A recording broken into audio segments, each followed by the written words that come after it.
Señor, te damos muchas gracias por esta oportunidad, este privilegio que nos das de poder estar aquí reunidos. Te pido, Señor, que en esta tarde tú nos dirijas y que podamos, a la luz de tu bendita palabra, Señor, aprender cosas. Abre nuestros ojos para que veamos las maravillas de tu ley. Y gracias te damos porque tú eres nuestro maestro, que nos guías y nos diriges a la verdad. Queremos en esta tarde aprender de ti, Señor. Quita todo obstáculo, cualquier impedimento, de la índole que sea, y que en esta tarde haya libertad para exponer tu palabra y para aprender de la misma. Gracias por todo, Señor, en el nombre de tu amado Hijo Jesús. Amén y amén. Vamos a estar leyendo en esta tarde una serie de textos, y por eso le he pedido a Vanessa y a otras personas que nos ayuden. Pero vamos a abrir la Biblia primeramente nosotros en esta tarde por una carta que el apóstol Pablo le escribe a Tito. Sabéis que el apóstol Pablo tenía la costumbre de establecer la obra, abrir la iglesia, atenderla un tiempo y después poner al frente de esas obras a obreros que habían trabajado con él, que habían aprendido bajo su ministerio. Vemos cómo dejó en la ciudad de Éfeso a Timoteo, al cual le escribe 2 cartas, pero a este joven pastor llamado Tito, lo deja en la isla de Creta. Y en el capítulo 2 de Tito capítulo 2, versículos 1 y 2, leemos algo muy interesante. Pablo está hablando acerca de las características que tienen que tener los ancianos en las iglesias, también las mujeres mayores, los jóvenes, los que sirven a otras personas. Y en los primeros versículos encontramos algo que me ha llamado mucho la atención y de lo cual quiero hablar en esta tarde. Pero tú habla lo que está de acuerdo con la sana doctrina. Que los ancianos sean sobrios, serios, prudentes, sanos en la fe, en el amor, en la paciencia. Y sigue contando y pidiendo cosas, ¿verdad? La frase que me llamó la atención, y es el tema que queremos hablar esta tarde, es cómo tener una fe sana. Cómo tener una fe sana. Dice la Biblia que el apóstol Pablo le pedía a Timoteo que los ancianos, que el liderazgo de la iglesia, tenían que tener una fe sana. Indagando por distintos textos del Nuevo Testamento, veo que a veces se menciona la fe, pero no siempre desde un punto de vista positivo. Hay como muchos tipos de fe, e incluso también muchos niveles de fe. Y el apóstol Pablo y el Señor, a través de sus palabras, nos dice que la fe del creyente tiene que ser sana. Hablaremos después cómo se puede tener una fe sana, y también nos tendremos que preguntar si la fe que yo tengo está sana o está un poco enferma, ¿no? En Lucas 9:54 vamos a leer el primer texto, donde podemos ver a unos discípulos del Señor que lógicamente tenían fe, pero una fe muy extraña. Yo la he llamado una fe distorsionada. Escuchemos Lucas 9:54. Viendo esto, sus discípulos Jacobo y Juan dijeron: Señor, ¿quieres que mandemos descienda fuego del cielo como hizo Elías y los consuma? Unos discípulos del Señor le están proponiendo al Señor: Señor, ¿quieres que oremos para que caiga fuego del cielo y destruya a esta gente que no ha querido recibirnos? Y dice, ¿pero qué estáis diciendo? El Señor no apoya esa petición. El Señor dice, ustedes no saben lo que están proponiendo, ustedes no saben de lo que están hablando. La fe no es para destruir a la gente, la fe es para edificar, para ayudar, para bendecir. Luego, esta gente tenía una fe distorsionada completamente. Y sería muy bueno que nosotros nos preguntáramos de vez en cuando qué tipo de fe tenemos. Porque vemos que estos discípulos tienen una fe muy grande, incluso hasta para proponerle al Señor orar para que caiga fuego del cielo, como hacía el profeta Elías en varias ocasiones durante su ministerio, pero que no es ni el momento, ni el lugar, ni muchísimo menos la voluntad de Dios que se esté utilizando la fe para semejante barbaridad. Luego aquí vemos, sí, fe, pero una fe distorsionada. Hay un texto en 2 de Timoteo 1:5 que menciona otro tipo de fe, y es un texto en el que el apóstol Pablo reconoce que la fe de Timoteo no es como la que él va a mencionar a continuación. 2 de Timoteo 1:5. Trayendo a la memoria la fe no fingida que hay en ti, la cual habitó primero en tu abuela Loida y en tu madre Eunice, y estoy seguro que en ti también. Analizando este texto, encontré que hay más de 43 traducciones diferentes de este término griego que se ha traducido en la versión Reina Valera como fe no fingida. Pero hay otras Biblias que en vez de poner fe no fingida, dicen fe verdadera, sincera, fe sin mezclas, fe sin hipocresía, fe nacida del corazón, fe sin disimulo, sin engaño. Incluso hay una versión alemana que dice fe sin máscara. Es un término que se emplea en 6 ocasiones diferentes en el Nuevo Testamento, y hay un versículo en Romanos que dice que el amor tiene que ser sin fingimiento. Exactamente igual que la palabra que emplea Pablo a la hora de referirse a la fe.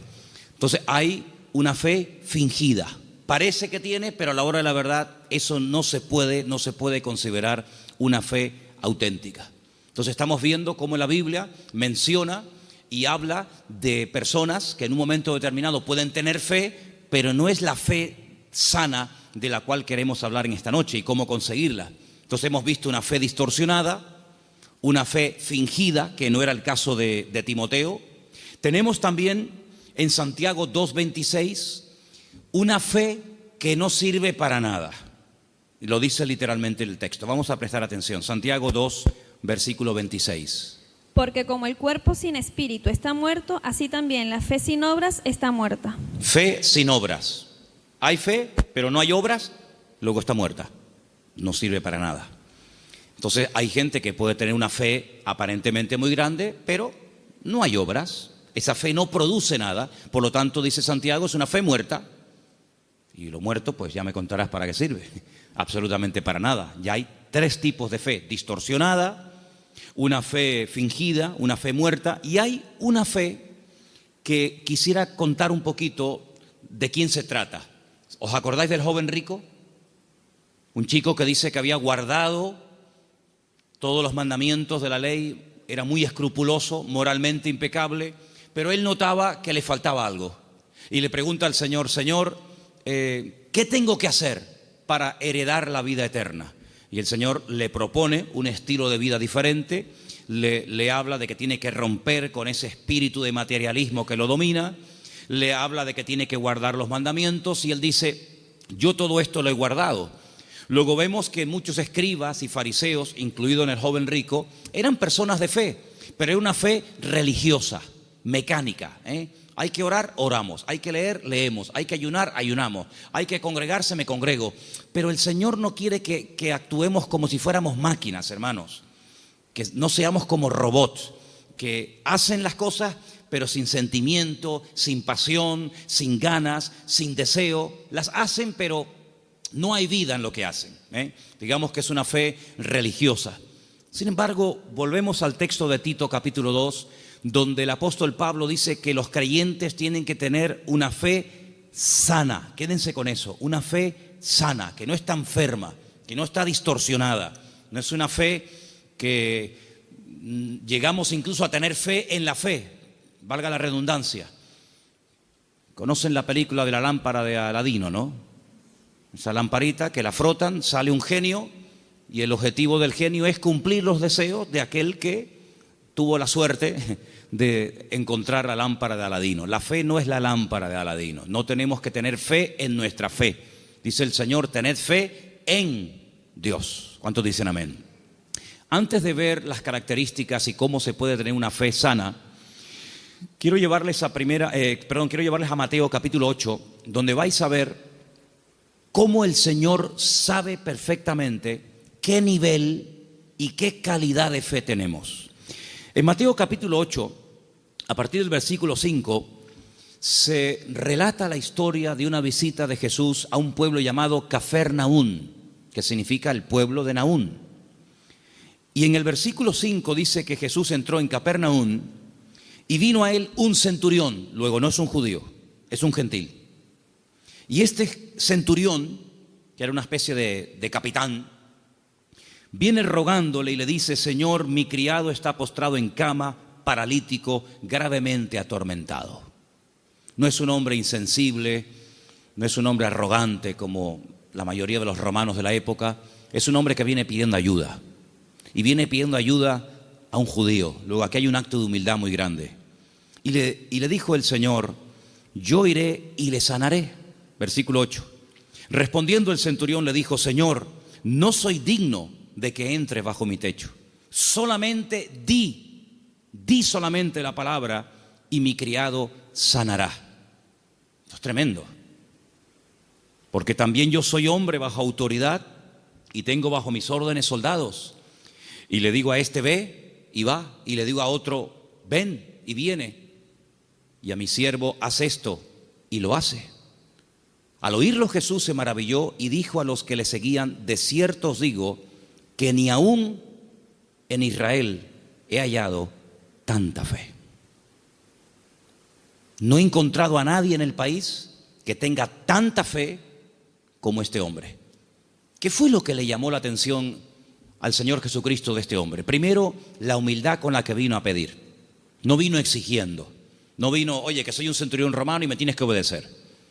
Sino vino con humildad. Vino, dice, que rogándole. Y no vino pidiendo algo para él, sino para otra persona. Luego aquí hay una compasión. Aquí hay un amor por alguien que está sufriendo, que no es precisamente él, sino es su criado.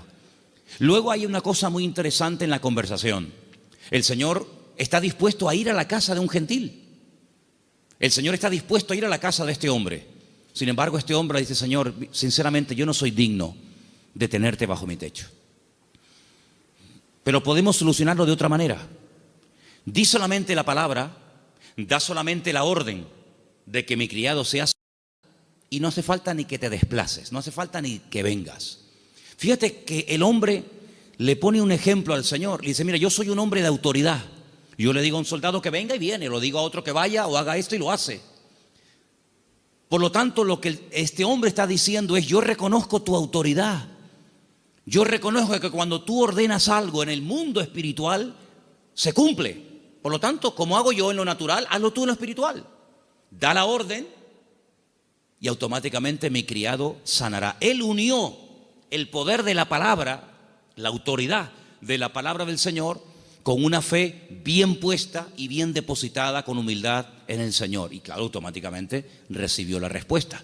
Entonces el Señor dice que en todo Israel no había encontrado a nadie que tuviera tanta fe, una fe tan grande, tan firme, tan madura como la de este hombre. Luego, por la forma como habló, por la forma como pidió y se comportó, el Señor se dio cuenta de que este hombre no tenía una fe normal y corriente, sino era una fe, amigo, de categoría. Sin embargo, en el mismo Evangelio según San Mateo, un poquito más adelante, en el capítulo 14, ahora las cosas cambian. Porque en el capítulo 14, a partir del versículo 22, dice la palabra del Señor lo siguiente: Jesús enseguida hizo a sus discípulos entrar en la barca e ir delante de él a la otra tierra, a la otra ribera, entre tanto que él despedía a la multitud. Despedida la multitud, subió al monte a orar aparte, y cuando llegó la noche estaba allí solo. Y ya la barca estaba en medio del mar, azotada por las olas, porque el viento era contrario. Más a la cuarta vigilia de la noche, como a las 3:30 de la madrugada, Jesús vino a ellos andando sobre el mar. Los discípulos, viéndole andar sobre el mar, se turbaron diciendo: un fantasma, y dieron voces de miedo. Pero enseguida Jesús les habló diciendo: tened ánimo, yo soy, no temáis. Entonces Pedro le respondió y le dijo: Señor, si tú eres, manda que yo vaya a ti sobre las aguas. Vamos a ver. Jesús le dijo: ven. Simplemente eso, ven. Él, descendiendo de la barca, andaba sobre las aguas para ir a Jesús. Pero, ay amigos, los peros. Al ver el fuerte viento tuvo miedo y, comenzando a hundirse, dio voces diciendo: Señor, sálvame. Al momento Jesús, extendiendo la mano, asió de él y le dijo: hombre de poca fe. poca fe. Capítulo 8 le dice al centurión, grande, grande es tu fe. Queda maravillado, queda impactado el Señor al ver el nivel de fe que tenía aquel hombre. Sin embargo, a este le dice, hombre de poca fe. Hay otro pasaje muy interesante en los evangelios, ustedes lo conocen perfectamente, donde Jesús está predicando en una casa. Dice la Biblia que fuera hay unos amigos de un paralítico que no pueden entrar. Conocen la historia, ¿verdad? Dice que se suben al techo, no se desaniman, no dicen, bueno, vengamos otro día, tal vez otro día ya no está. Nada los detiene, nada los frena. Descienden al paralítico entre ellos y dice la Biblia literalmente, al ver Jesús la fe de ellos. No habla de la fe del paralítico. Al ver Jesús la fe de ellos, le dijo al paralítico, y todos conocemos el resto de la historia. Luego, tal vez nosotros no podemos ver la fe, ni siquiera la nuestra, pero el Señor sabe perfectamente qué nivel de fe tenemos. La fe que tenemos que tener no es una fe cualquiera. No es esa fe que creemos que es una especie de como dije antes, de lámpara de Aladino o de llave maestra que todo lo puede y todo lo abre. No, no. Tiene que ser una fe sana. Pero ¿cómo se llega a tener esa fe sana? ¿Cuáles son las características de una fe sana verdaderamente en el Señor? Vamos a ver la primera característica que tiene que tener una fe sana. Primera de Pedro, capítulo 1, del 3 al 9. ¿Lo tienes, Vanessa? Vamos a prestar atención a Primera de Pedro 1, del 3 al 9. Bendito el Dios y Padre de nuestro Señor Jesucristo, que según su grande misericordia nos hizo renacer para una esperanza viva por la resurrección de Jesucristo de los muertos, para una herencia incorruptible, incontaminada e inmarcesible, reservada en los cielos para vosotros, que sois guardados por el poder de Dios mediante la fe para alcanzar la salvación que está preparada para ser manifestada en el tiempo postrero, en lo cual vosotros os alegráis, aunque ahora, por un poco de tiempo, si es necesario, tengáis que ser afligidos en diversas pruebas, para que sometida a prueba vuestra fe, mucho más preciosa que el oro, el cual, aunque perecedero, se prueba con fuego, sea hallada en alabanza, gloria y honra, cuando sea manifestado Jesucristo, a quien amáis sin haberle visto, en quien creyendo, aunque ahora no lo veáis, os alegráis con gozo inefable y glorioso, obteniendo el fin de vuestra fe, que es la salvación de vuestras almas. Amén. ¿Os dais cuenta? La primera característica de una fe sana es que tiene que ser probada. Si no quieres tener una fe probada, jamás sabrás qué tipo de fe tú tienes. Mientras no hay problemas, no se sabe si verdaderamente tú eres una persona madura o inmadura. No se sabe. Es como cuando antiguamente te entregaban la cartilla cuando terminabas de hacer el servicio militar y te ponían comportamiento, bueno, malo, excelente, regular, lo que fuera, disposición a la hora de actuar o en fin, las distintas, digamos, no materias, sino las distintas características que se pretendía o se suponía que había en un soldado. Generalmente, a menos que fuera tiempo de guerra, el apartado del valor se dejaba en blanco, porque no hubo ocasión de mostrar el valor. La obediencia sí, la fidelidad, la puntualidad, digamos la uniformidad, pero el valor era una casilla que se dejaba en blanco. Ahora, si hay una guerra, si te tienes que jugar la vida, si tienes que salir a campo abierto, entonces se sabe si ese soldado tenía o no tenía valor. Con la fe es exactamente igual. Si no hay pruebas, pues sí, tengo fe. Pero amigo, y cuando llegaron las pruebas, ¿cómo reaccionó usted ante el primer problema que le vino después de conocer al Señor? Porque nosotros reaccionamos de una manera antes de conocer al Señor que no puede ser la misma después de conocer al Señor. ¿Cómo, por ejemplo, reaccionó Job? Job no era judío, Job era un gentil, pero tenía tan clara su confianza y su fe en el Señor que después de las pruebas aún estaba mejor que antes de las pruebas. Antes de las pruebas era un hombre rico. La vida le sonrió, tenía hijos, matrimonio que funcionaba perfectamente, aparentemente, tierras, criados, prestigio, casas, un patrimonio increíble y no había ningún problema. El Señor permitió, porque todo lo permite el Señor, que las cosas comenzaran a ir de diferente manera. perdió en una semana a todos los hijos, no a uno, a todos, los varones y las hembras. Perdió todos los animales, eso era una tragedia en aquel tiempo. Las cosechas se le pudrieron, la mujer se le volvió en su contra, él cayó enfermo, las casas se le derrumbaron, los amigos, ni te cuento. Si uno dice, bueno, pero ¿dónde está Dios en todo esto? Nunca estuvo Dios más cerca de Job que cuando era probado. Cuando más cerca Dios estuvo de Job y cuando más cerca Job estuvo del Señor fue en el tiempo de la prueba. En ningún momento se quejó. Argumentó, habló con el Señor, todo lo que tú quieras, pero en ningún momento claudicó y dijo, no merece la pena, no sirve de nada llevar una vida íntegra, llevar una vida de santidad, porque al fin y al cabo, mira, estoy pasando lo peor que los que no creen en ti, Señor. Al final, cuando termina todo aquel ciclo de pruebas tremendas, que no sabemos exactamente cuánto tiempo duró, él dice cosas tremendas. Él dice, yo de oídas te había oído, pero ahora mis ojos te ven. Ahora es cuando yo verdaderamente he conocido qué tipo de Dios, qué naturaleza es la de mi Dios.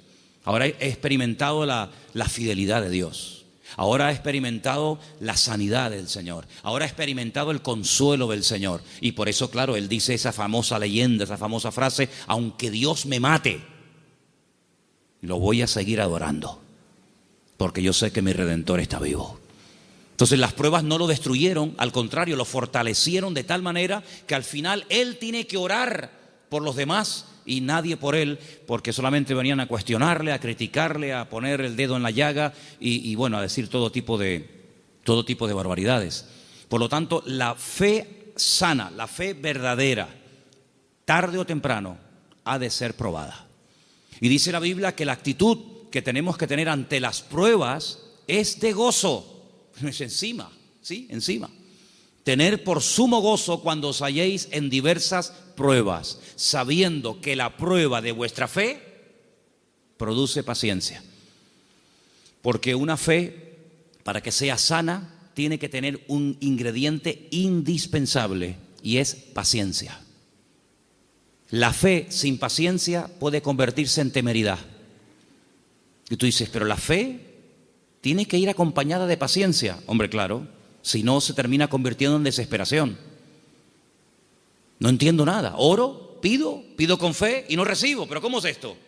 Entonces, si no va acompañada del ingrediente de la paciencia, al final terminas desesperándote porque crees que no tienes fe, que has cometido un pecado, que te han hecho algo malo, etcétera, etcétera, y comenzamos a decir tonterías, y toda tontería, toda queja, todo lamento que salga de nuestros labios lo que hace es que va deteriorando, enfermando, debilitando cada vez más la fe. Y en vez de ser una fe sana, es una fe pero enferma. Entonces vemos que la característica de una fe sana es que ha sido probada por el fuego. Es interesante notar que hay un momento en el que el Señor le dice a Pedro, Pedro, Satanás ha venido para pedirme permiso porque os quiere zarandear como al trigo. Eso es una revelación de parte del Señor, porque en ningún momento encontramos en los evangelios a Satanás hablando con Cristo pidiéndole semejante cosa. Eso es una revelación que el Señor contó. En esas cosas que le ocurrían a nivel personal al Señor, dice, Él os va a zarandear como el trigo, pero yo ya he rogado previamente por ustedes para que vuestra fe no falle. Y una vez que seáis confirmados, vete y confirma a tus hermanos. En otras palabras, el Señor no descarta en ningún momento que un creyente en algún momento determinado de la vida pueda ser sacudido o pueda ser zarandeado, es decir, probado. Y entonces ahí esa fe se puede demostrar y comprobar si verdaderamente la fe que usted tiene es una fe a prueba de bombas o es una fe que le dura hasta la primera prueba. En la parábola del sembrador dice la Biblia que hay semillas que brotaron muy rápido, pero dice cuando salió el sol quemó la semilla y no dio fruto. Y cuando están en privado, los discípulos le preguntan al Señor o le piden al Señor que les explique la parábola del sembrador. Y Él les dice, mira, las semillas que caen junto al camino y brota rápido son los que reciben la palabra, al momento la reciben con gozo, pero como no tienen raíces, cuando sale el sol, que son las pruebas y las dificultades de la vida, las pruebas de la vida secan, son de corta duración. Entonces la prueba lo que hace es que fortalece nuestra fe, para que nuestra fe pueda estar preparada para la siguiente prueba y así de esa manera tener una fe robusta y madura que ha soportado las pruebas. Es como cuando se construye un puente, se hace una prueba de carga. No se abre al público, decir, bueno, abran, ¿y si se cae? Hay que hacer una prueba de carga. Ponen el puente todo lleno de camiones cargados a tope y los dejan ahí un tiempo para que si el puente resista, pues si el puente resiste la prueba, pues entonces se puede abrir el tráfico al público. Exactamente igual. Nuestra fe tiene que ser probada y tiene que ser probada donde necesita ser probada.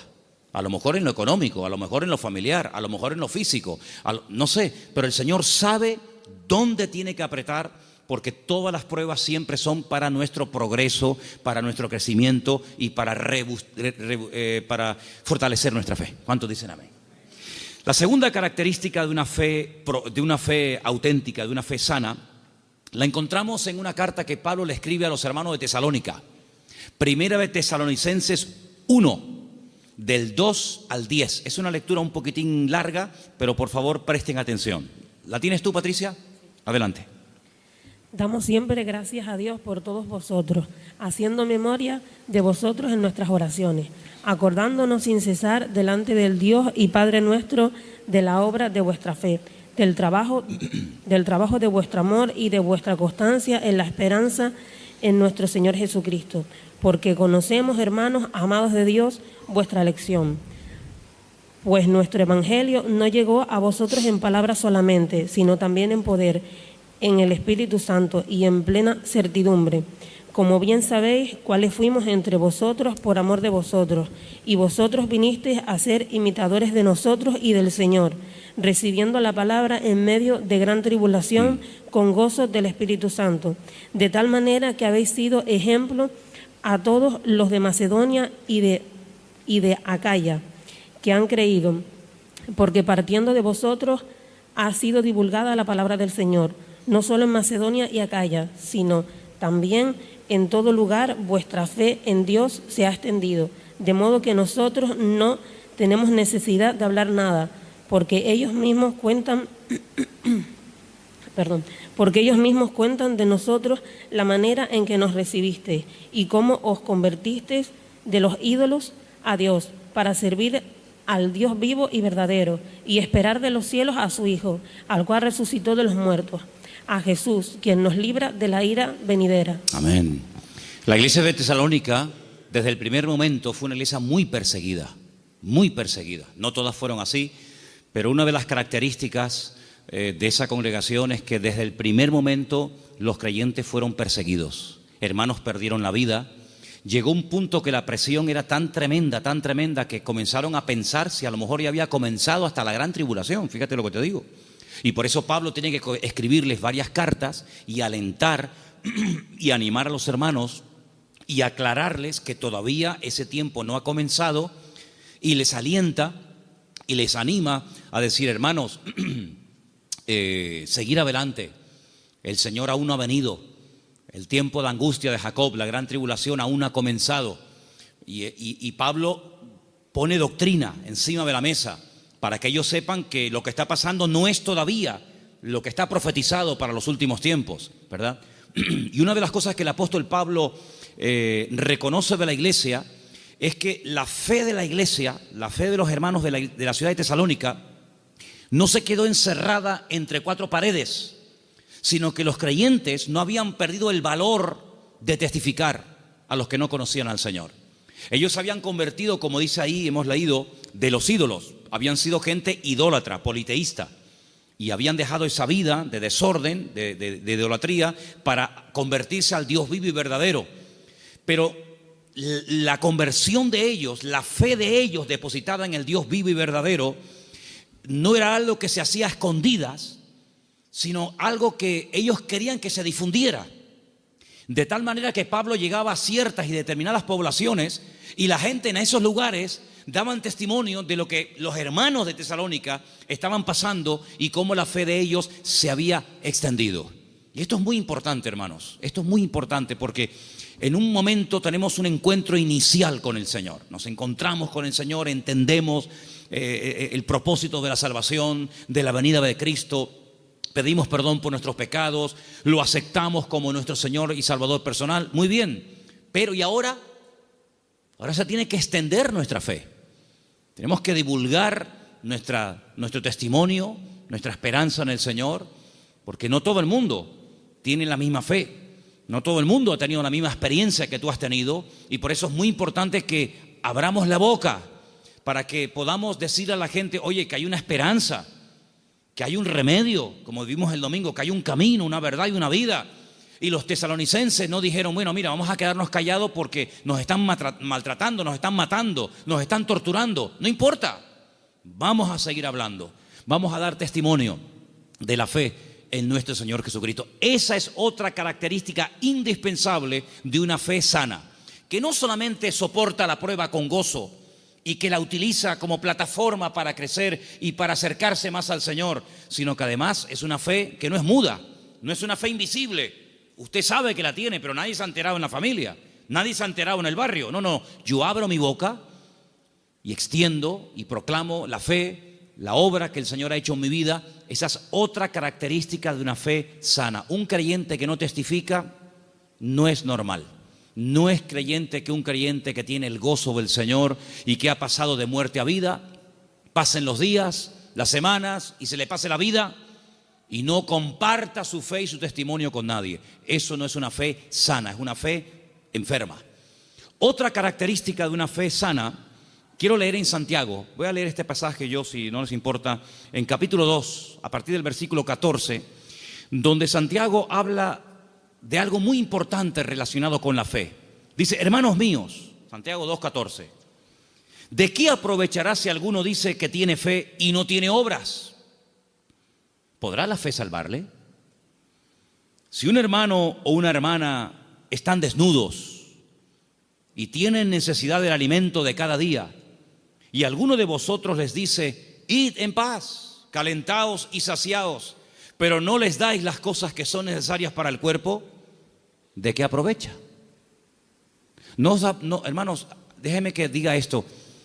Decimos, bueno, pero ¿no es el Señor el que suple nuestras necesidades? Sí, pero muchas veces el Señor puede suplir nuestras necesidades a través de nuestros hermanos. A veces cuando veo a un señor mayor o a alguna persona en un parque, en una plaza, dándole de comer a los pajaritos o a las palomas, a mí siempre me viene a la cabeza el texto que dice, hombres de poca fe, mirad las aves del cielo que ni siembran ni hilan, ¿no las alimenta vuestro Padre Celestial? Y yo digo, fíjate, este hombre sin darse cuenta, o a lo mejor sí, no sé, está siendo el instrumento que hoy el Señor está utilizando. Él cree que le sobraban unas miguitas de pan duro y las trae al parque para entretenerse, pero él no se está dando cuenta de que ese montón de pájaros el Señor los está alimentando a través del detalle de este hombre. Entonces puede ser que el Señor te puede utilizar a ti en un momento determinado y a través de tu vida, cubrir la necesidad, suplir la necesidad de algún hermano.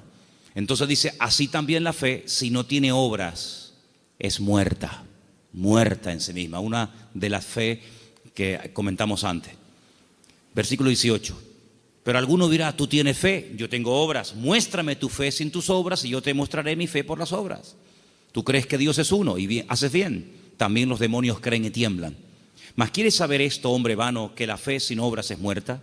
¿No fue justificado por las obras nuestro padre Abraham cuando ofreció su hijo Isaac sobre el altar? ¿No ves que la fe actuó juntamente con sus obras y que la fe se perfeccionó por las obras? Y se cumplió la escritura que dice, Abraham creyó a Dios y le fue contado por justicia y fue llamado amigo de Dios. Vosotros veis pues que el hombre es justificado por las obras y no solamente por la fe. Asimismo también Rahab la ramera no fue justificada por las obras cuando recibió a los mensajeros y los envió por otro camino, porque como el cuerpo sin espíritu está muerto, así también la fe sin obras está muerta. Luego, una característica de una fe sana, que es lo que nos interesa y estamos hablando esta noche, es que es una fe que produce, una fe que hace obras. No es una fe teórica. No, yo creo pero no hago nada. No, es una fe que hace obras. ¿Cómo se sabía que Abraham tenía fe en el Señor?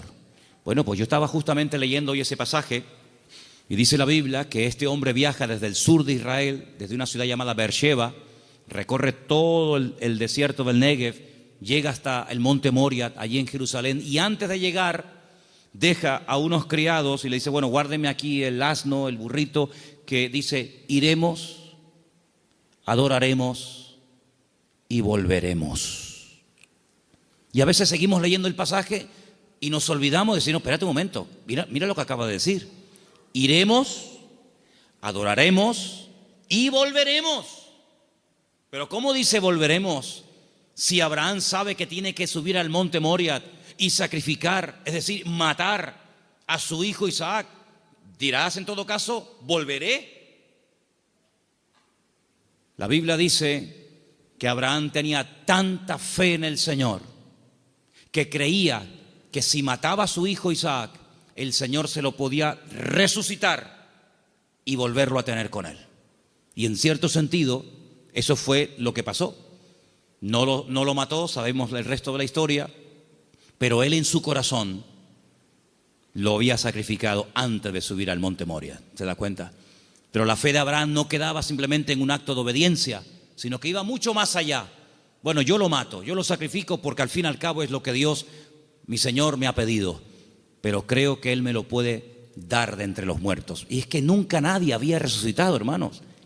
Él no puede decir, no, es que ya resucitó fulanito de tal. No había resucitado nadie. ¿Cómo sabía Abraham que el Señor podía resucitar muertos? Porque Abraham conocía a Dios. Y la fe auténtica, la fe sana, no es una fe ciega, no es una fe irracional, es una fe basada en hechos, en realidades. ¿Y qué mejor realidad que conocer a Dios y conocer su palabra? Yo dije en una ocasión que hubo un momento en nuestra vida en los que creímos en un Dios que prácticamente no conocíamos. Cuando nosotros la primera vez aceptamos al Señor, ¿qué sabíamos del Señor? Pues muy poca cosa. No conocemos hoy nosotros al Señor mejor que hace años atrás cuando lo conocimos o lo recibimos en nuestro corazón, ¿sí o no? Por supuesto que sí. En aquel momento fue un acto de fe. Yo necesité fe, créame, yo particularmente, yo no sé usted, pero yo necesité mucha fe porque yo no creía en Dios. No creía en Dios, sencillamente. Para mí no existía. Y yo necesité que Dios me diera fe para poder creer en Él. Pero créanme, hermanos, y lo digo con toda sinceridad, yo hoy en día no necesito fe para creer en Dios. Yo es que sé que Dios existe. La fe se necesita para creer en lo que usted tal vez no ve o no ha recibido y tiene fe de poder recibirlo. Pero yo no necesito fe para creer en mi Padre. Yo no necesito hoy por hoy fe para creer si este libro es o no es la palabra de Dios. Es que yo sé que es la palabra de Dios. Por lo tanto, la fe tiene que ir en aumento, tiene que ir creciendo, tiene que ir madurando. Y por eso, amados hermanos, hay momentos en los que en la vida de ciertos y determinados personajes los milagros tenían que verse muy asiduamente, un poco como para sacudirlos y para provocar la fe en ellos. Pero hay un momento en nuestra vida en los que prácticamente ya no necesitamos tantos milagros cada día, porque el hecho de que el Señor sea mi Señor, ya para mí eso es más que suficiente y sé que todo lo demás vendrá por añadidura. ¿Cuántos dicen amén? Hay gente que continuamente le pone pruebas al Señor. Señor, ¿será tu voluntad esto? Señor, ¿será tu voluntad lo otro? Señor, voy por aquí, Señor, voy por allá. Bueno, pues si constantemente le tienes que estar poniendo pruebas a tu Dios, es porque no lo conoces mucho. Porque si tú sabes que a tu marido no le gustan las lentejas, no sé si hay algún marido, perdón si alguien se sienta aludido, pero si tú sabes que a tu marido no le gustan las lentejas, no dices, se las voy a poner a ver si le gustan o no le gustan. Ya te ha dicho de todas las formas que no le pongas lentejas que no le gustan. Por lo tanto, como ya lo sé, no se las pongo. Pero yo sé que lo que le gusta es el potaje de berros. Entonces, en la medida en la que tú conoces a tu marido, a tu esposa o a tu hijo, a quien sea, tú te comportas de una forma diferente con él o con ella, ¿sí o no? En la medida en que tú conoces a Dios, yo no tengo que decirle a Dios, Señor, ¿se puede hacer esto o no se puede hacer? Voy a poner un papelito con un sí y con un no. Soplo y el que se quede en la mesa, no hace falta jugar a eso, porque yo ya conozco a mi Dios y yo sé lo que le gusta y lo que no le gusta. Leía en el día de ayer algo tremendamente interesante. Dice Pablo, es que la ley no fue dada para el justo. La ley fue dada para el homicida. La ley fue dada para el que no conocía a Dios y tienes que decirle todo, le tienes que contar todo. Pero José nunca leyó la Biblia. Y José era capaz de decir, eso no lo puedo hacer, porque si yo hago eso, yo peco contra mi Dios. ¿Os acordáis? Cuando es tentado con la mujer de Potifar, él podía haber dicho, bueno, ¿dónde está escrito que esto es pecado? No estaba escrito por ninguna parte, pero es que él conocía a Dios. Y cuando una persona conoce a Dios, aunque no tenga mucho conocimiento de la Biblia, conoce más del Dios de la Biblia que de la Biblia del Señor y sabe perfectamente discernir, dice, esto no es de Dios, esto no es del Señor. Porque el que conoce al Señor, dice la Biblia, hay un texto muy bonito que dice, el pueblo que conoce a su Dios se esforzará. Y nosotros, amados, queridos hermanos, no dejamos de pecar por miedo al castigo, sino no pecamos por temor a Dios, por respeto al Señor, que es muy diferente. Amén. Otra característica de una fe madura, tal vez le puede sorprender esta frase, es que no tiene miedo a las aventuras. En Génesis capítulo 12, quiero que vean este pasaje conmigo. Génesis capítulo 12, versículo 1. Hay una palabra aquí muy bonita que la hemos leído en muchas ocasiones. Dicen que el padre de Abraham era, ¿cómo se llamaba el padre de Abraham? Hola.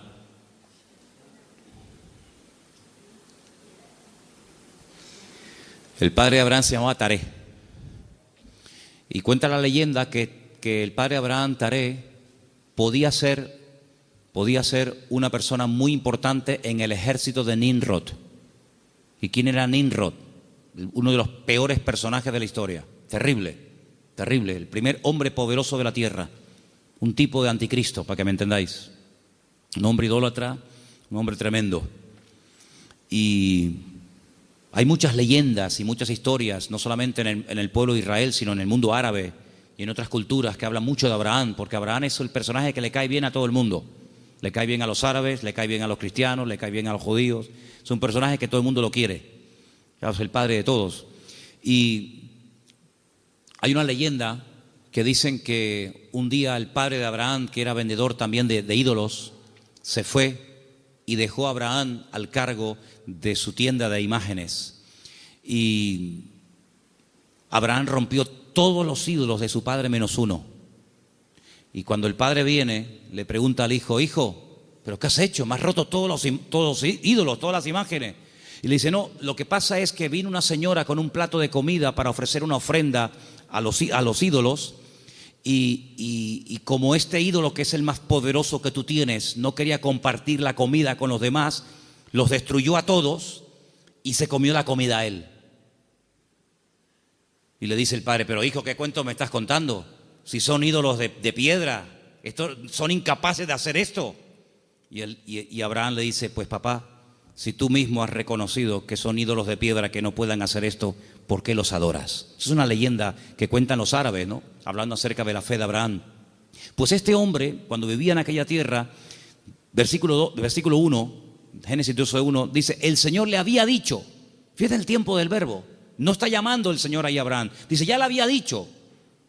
Es como, oye, que ya te he dicho, ya te lo dije el otro día, te lo estoy recordando. Ya el Señor le había dicho a Abraham. ¿Qué le había dicho? Vete de tu tierra, de tu familia o parentela, de la casa de tu padre, a la tierra que yo te mostraré. Fíjate que el primer verbo está en pasado y el último está en futuro. Ya le había dicho el Señor, a la tierra que yo te mostraré. ¿A dónde voy? No lo sé, yo te lo mostraré, ya te lo diré.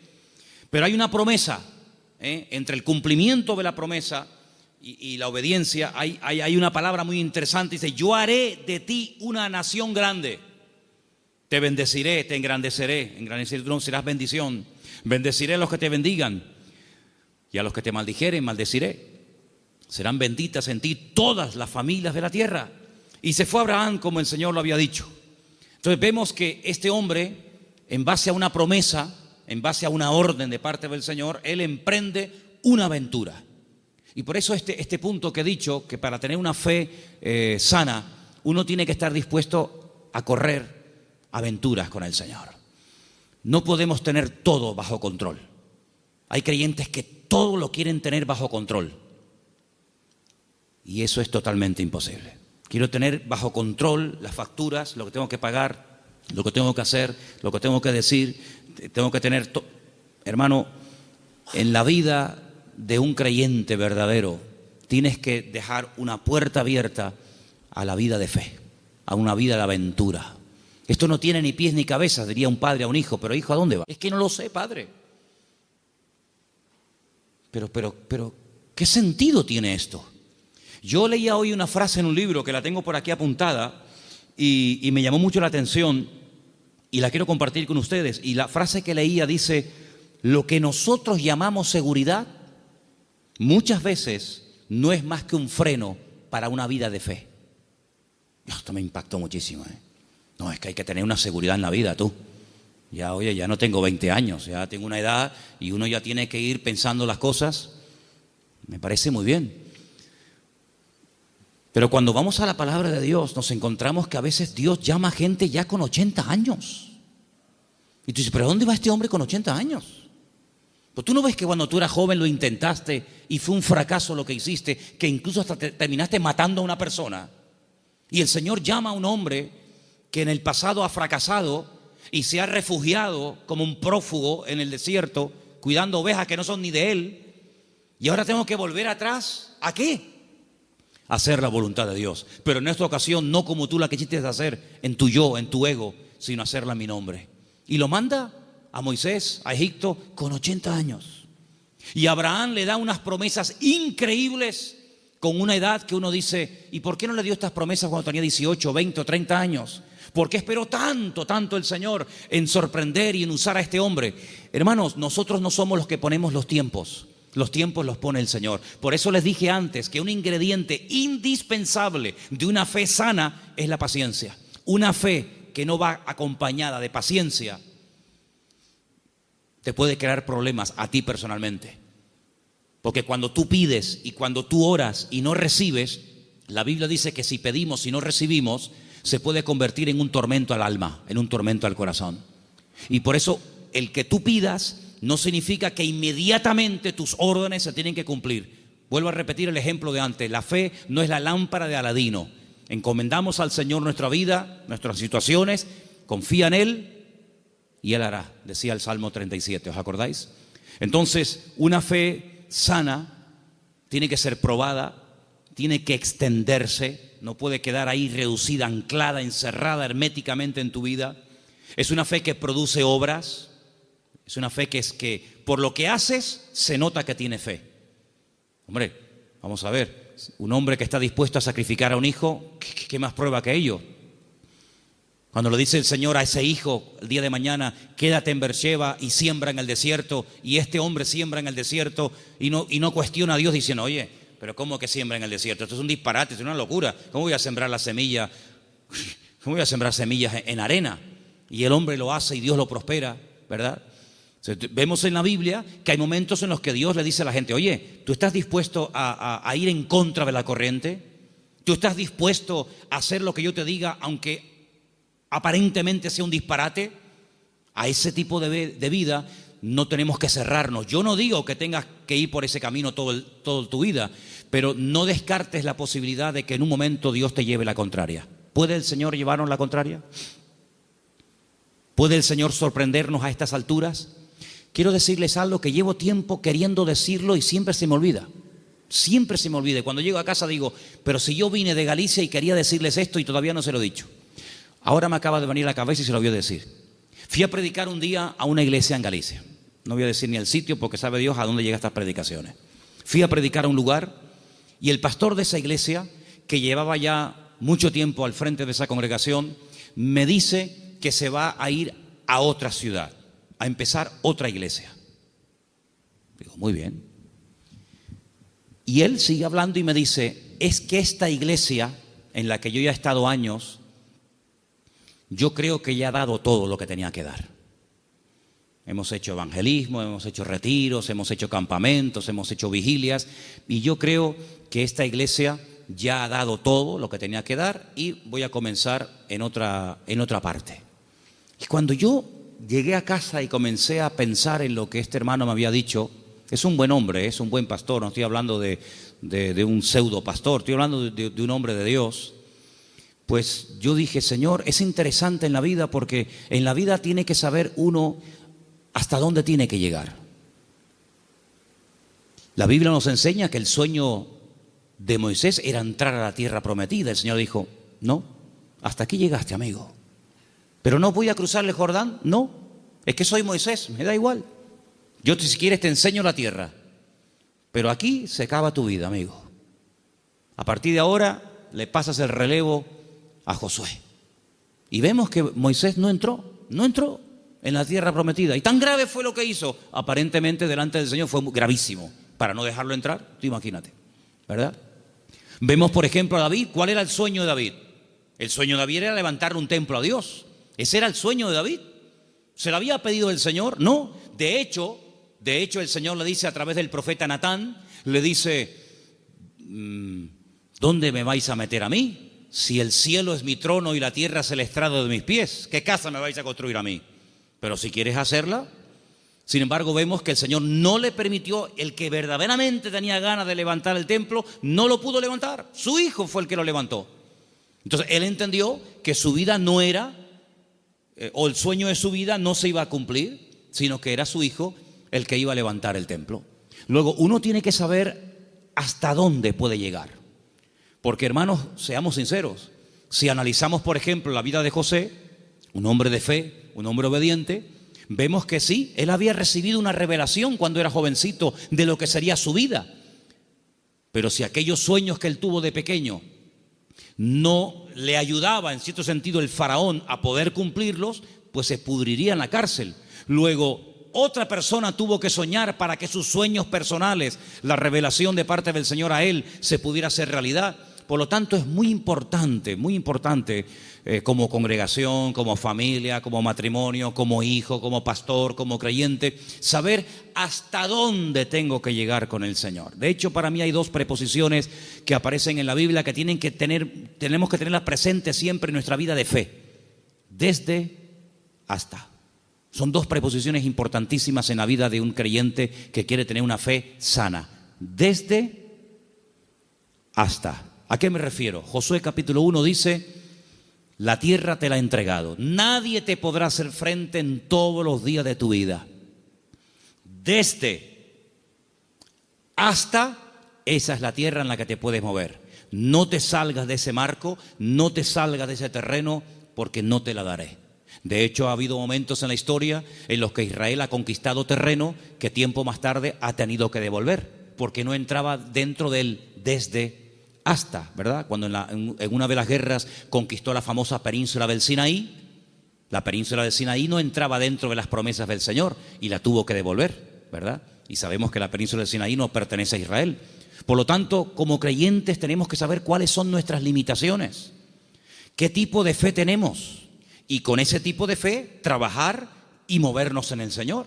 Porque dice la Biblia que no a todos se nos ha dado la misma fe, ni los mismos dones, ni el mismo conocimiento, ni los mismos talentos. Por lo tanto, cada uno tiene que, dice, examinarse a sí mismo y decir, bueno, a mí el Señor no me ha llamado a predicar, pero así a mí el Señor sí me ha llamado a servir o a colaborar. Tal vez el Señor a mí no me ha llamado al ministerio musical, pero me ha llamado o me ha capacitado o me estoy preparando para el ministerio de enseñanza o para el ministerio, digamos, para otras culturas. Cada uno de nosotros tiene que examinar su fe y ver a sí mismo qué estás haciendo con el nivel de fe que tú tienes. Hay una característica que yo quisiera que leamos algunos versículos. No sé si lo tienen ustedes ahí, Patricia. Hebreos 11, ¿sí? Del 8 al 10. Porque antes dije algo que quiero que te lleves esta tarde grabado en tu corazón. Incluye la paciencia en tus oraciones. Incluye la paciencia en tu fe. Si no incluyes la fe, la paciencia en la fe que tienes, lo puedes pasar mal, porque va a haber un momento en el que te vas a pelear con Dios, te puedes desanimar, porque dices, Señor, estoy orando con fe, Estoy orando conforme a tu voluntad y no veo resultados, pero es que la fe tiene que ir acompañada de la paciencia. Vamos a leer 2 textos y con ellos terminamos. Hebreos 11, del 8 al 10, por favor.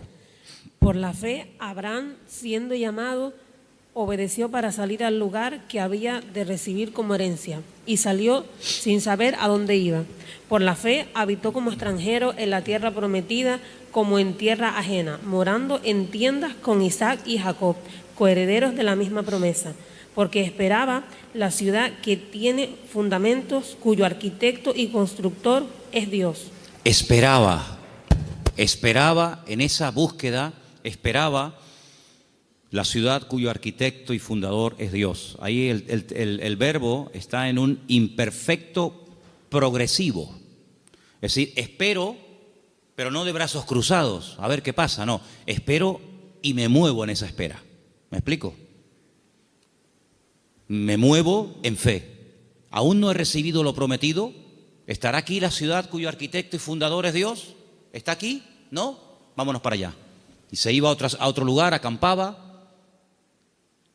Yo lo que busco es la ciudad que ha construido mi Dios. Una ciudad firme, estable. Vivo en tiendas de campaña, pero no importa, yo estoy buscando una ciudad que tiene fundamentos. Pasaba un tiempo, aquí no es. Bueno, dice la Biblia, y esto es un misterio tremendo, que dice que la llegó a ver. La llegó a ver y la saludó, como diciendo, algún día yo estaré allí.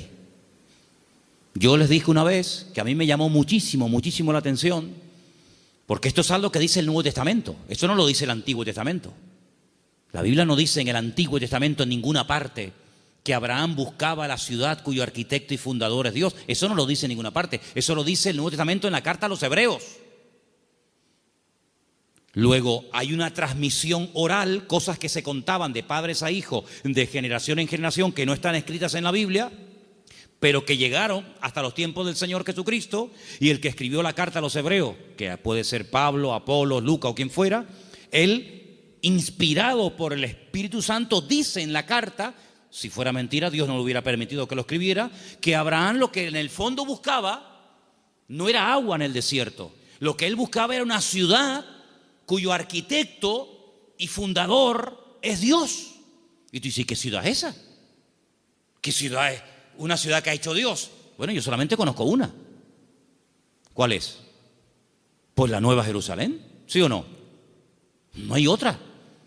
Bueno, pues cuando hemos ido muchas veces a Israel, en el famoso Museo del Templo, pues resulta que al principio ustedes saben que hay unas habitaciones que te van explicando la historia de la Biblia con unos cuadros gigantes, unos cuadros enormes. No dejan sacar fotografías, no dejan hacer películas, pero bueno, yo lo tengo aquí grabado en mi cabeza. Y hay un cuadro enorme que yo me quedé mirando, digo, esto es increíble, Se ve. Son allá, claro, ya Isaac no era un niñito de 4, Isaac tenía entre 35 y 40 años cuando va al monte Moria con su padre. Algunas veces la gente se imagina que ven mi niño, ven bonito, ven, ponte aquí. No, Isaac era un hombre ya hecho y derecho. Y lo pone sobre el altar y se ve el altar de piedras con Isaac amarrado de pies y de manos.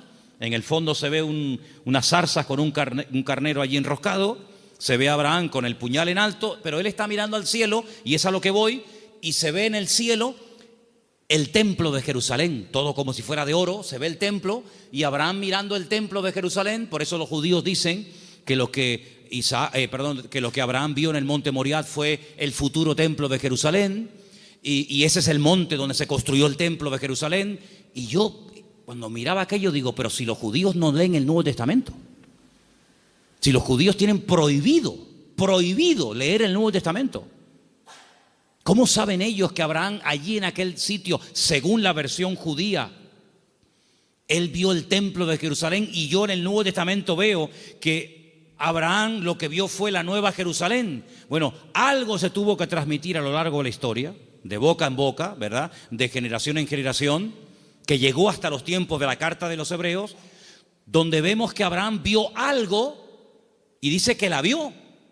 Entonces, amados hermanos, el nivel de fe de Abraham era algo tan espectacular que ¿cómo va a tener el temor de sacrificar a un hijo cuando sabe que Dios se lo puede resucitar? ¿cómo va a tener él temor de dejar la herencia de su padre y quedar totalmente desheredado a la hora de salir del hogar, cuando él sabe perfectamente lo que Dios le está prometiendo?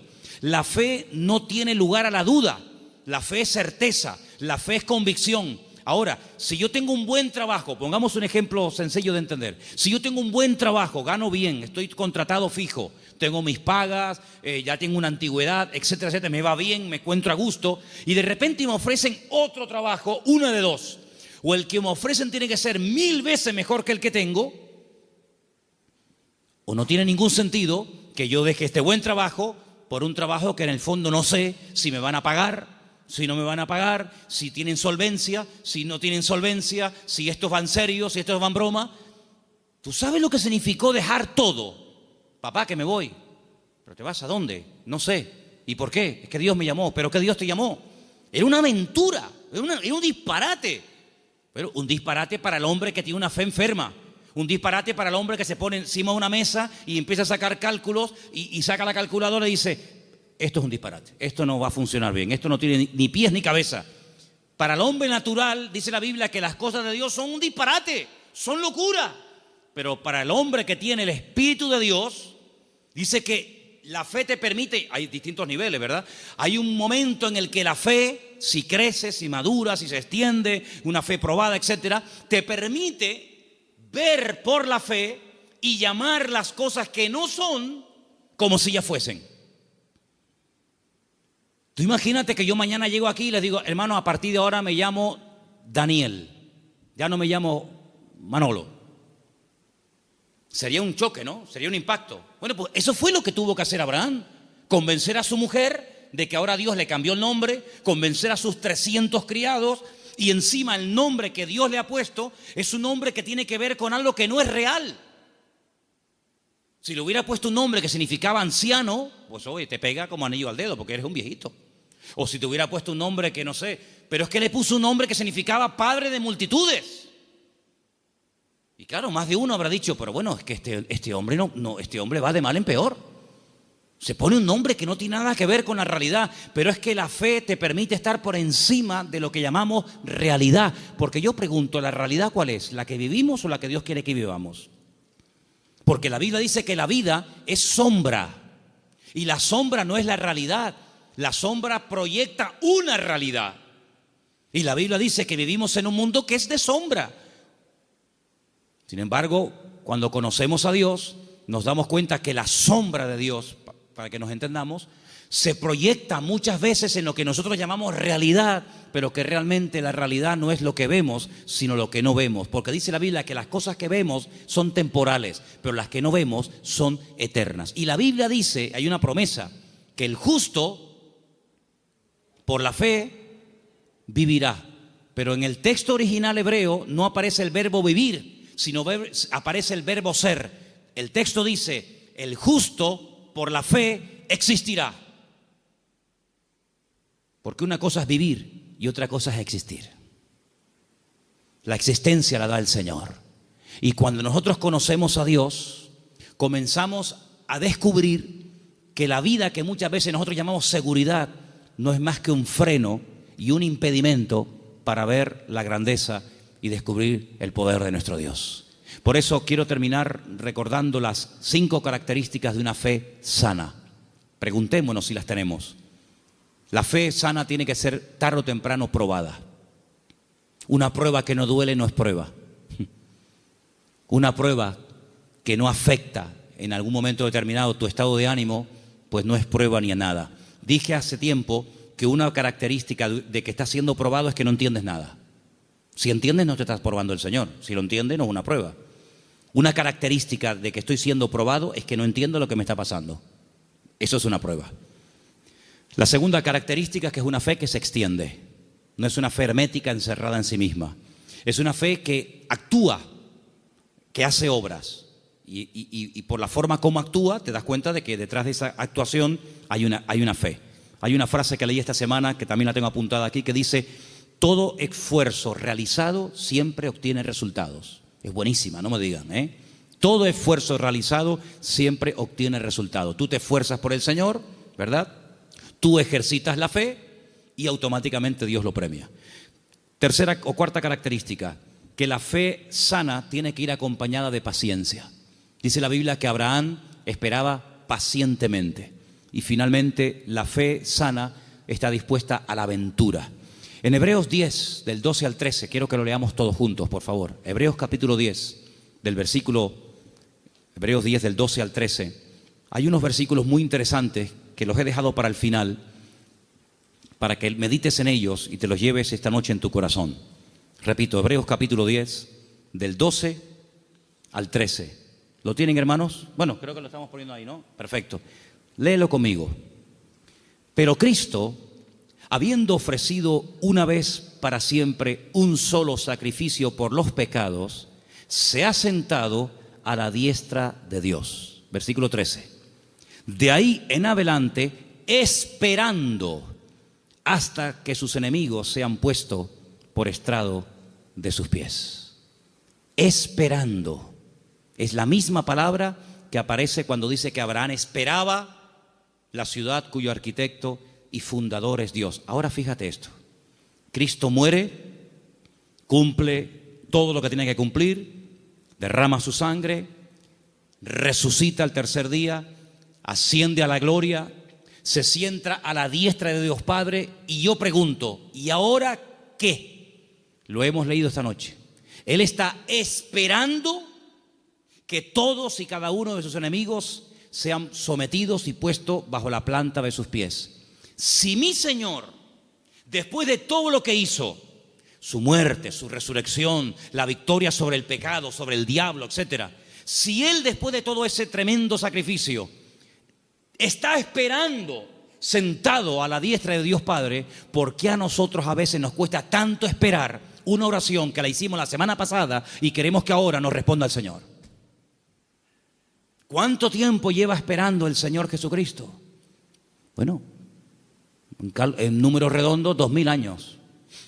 Porque aún hay enemigos que no están sometidos. Dice que el último, un día si quieren podemos hacer la lista de los enemigos que tienen que ser dominados y controlados y sometidos a la planta de los pies del Señor. Dice que el último, después de haber superado todo, el último enemigo que será superado y vencido para siempre será la muerte. De momento la muerte no ha sido vencida en el sentido de que todavía los seres humanos siguen muriendo, incluidos los cristianos. Y dice la Biblia que algún día la muerte no existirá más. Llegará un momento en el que la muerte, llegó tu muerte, hasta aquí llegaste, amiga. Por lo tanto, si el Señor está esperando, imitemos al Señor. Él ora, Él intercede. Hay oraciones que el Señor Jesucristo le hizo al Padre cuando subió a la diestra, y una de ellas fue: Padre, envíales el Consolador. No dijo Él: yo rogaré al Padre para que os envíe otro Consolador, para que esté con vosotros para siempre. ¿Lo habéis leído, sí o no? Esa oración fue contestada en pocos días. Asciende, el Señor Jesucristo le pide al Padre que envíe el Espíritu Santo a los que quedaron en la tierra, lo envía. Pero hay otras muchas cosas que aún todavía el Señor está esperando que se solucionen, que se venzan, y después vendrá el Señor. Por lo tanto, vemos que la fe tiene que aprender a esperar. No solamente tiene que tener la confianza y la perseverancia, sino que una fe sana es una fe que sabe esperar. Pero no es una espera en vano, no es una espera inútil. Es una espera que merece la pena, porque merece la pena esperar en el Señor. ¿Cuántos dicen amén? Cierra tus ojos en esta noche y pidámosle al Señor: si mi fe está distorsionada, si mi fe está muerta, si mi fe no produce, si mi fe está estancada, Señor, sáname la fe. Que mi fe no sea una fe enferma, sino una fe viva, una fe robusta, madura. En otras palabras, una fe sana, aleluya. Que sea una bendición para mi vida y para los que me rodean. Una fe contagiosa, una fe que trae ánimo, una fe que trae fortaleza al espíritu. Una fe que me ayuda a superar los traumas, los problemas, las tristezas, las amarguras, las pérdidas. Una fe que me ayuda a llamar las cosas que no son como si ya las estuviera teniendo ahora mismo y disfrutando de ellas. Llama las cosas que no son como si ya fuesen. Di, Señor, gracias porque la bendición ya la tengo conmigo. Gracias, Señor, porque el gozo, la paz, la sanidad, ese trabajo, ese hijo, esa situación la veo resuelta. Pero la fe tiene que aprender a esperar. Como tú estás esperando a la diestra del Padre, yo quiero esperar pacientemente, esperé en el Señor. Y te pedimos en esta noche, Señor, que esta fe, que es la meta de todos y cada uno de los creyentes, de tus hijos, sea una realidad en nuestra vida. Ayúdanos a trabajar esta fe que tú un día depositaste en nuestros corazones, que el mundo no la apague, que las circunstancias de la vida no la debiliten ni la enfermen, sino que la fe nos permita estar firmes, porque tu palabra dice que nuestra fe ha vencido al mundo. Aleluya. Señor, si nuestra fe en algún momento no ha estado como tenía que estar, si no estamos verdaderamente echando mano y utilizando esta fe, te pedimos que tú nos sacudas y nos despiertes para que esta fe, Señor, verdaderamente sea una fe poderosa, una fe que obtenga lo imposible y una fe que me permita vivir en victoria y bendecido todos los días de mi vida hasta que tú regreses, Señor. Gracias te doy, Señor, por este don, por este regalo maravilloso que tú has puesto en mi vida. Bendecimos y glorificamos tu nombre en esta noche, en el nombre bendito de Jesús. Amén y amén.